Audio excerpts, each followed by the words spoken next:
ಯಾವುದನ್ನೂ ತಪ್ಪದಂತೆ ಮಾಡುವವನು ದೇವರು ಅನ್ನೋದಕ್ಕೆ ಬಹಳ ಸಜ್ಜನರಿದ್ರೆ ದೇವರಂಥ ಮನುಷ್ಯ ಅಂತ.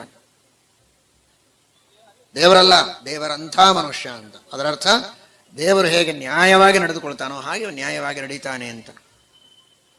ಪೂರ್ಣ ಸಾಮ್ಯ ತಿಳಿಯಬಾರದು. ಸೂರ್ಯ, ಈ ಎಷ್ಟೋ ದೀಪಗಳ ಮೇಲೆ ಹಾಕಿರ್ತಾರೆ ನೋಡಿ ಸೂರ್ಯ ಅಂತ, ಬಲ್ಬು. ಆ ಸೂರ್ಯನಷ್ಟು ಬಲ್ಬ್ ಇದೆಯಾ ಇದು ಪ್ರಕಾಶ ಕೊಡುತ್ತಾ? ಅಲ್ಲ. ಸೂರ್ಯ ಹೇಗೆ ಬೆಳಕು ಕೊಡುತ್ತಾನೆ, ಇದೂ ಬೆಳಕು ಕೊಡುತ್ತೆ. ಅದಕ್ಕೂ ಇದಕ್ಕೂ ಅಂತರ ಬಹಳ ಇದೆ. ಆದರೆ ಸೂರ್ಯನಂತೆ ಬೆಳಕು ಕೊಡುತ್ತೆ ಅಂತ ದೀಪಕ್ಕೆ ಸೂರ್ಯ ದೀಪ ಅಂತ ಕರೀತಾರೆ. ಹಾಗೆ ಭಗವಂತನ ಸ್ವಲ್ಪ ಸಾಮ್ಯ. ಯಾಕೆ? ದೇವರು ಎಂದೂ ಅನ್ಯಾಯ ಮಾಡೋದಿಲ್ಲ. ಹೀಗಾಗಿ ಯಾರು ನ್ಯಾಯವಂತರೋ ಧರ್ಮವಂತರೋ ದೇವರಂಥ ಮನುಷ್ಯ ಅಂತ ಅವನನ್ನು ಹೇಳೋ ಪದ್ಧತಿ. ದೇವರ ಹಾಗೆ ಇದ್ದಾನೆ.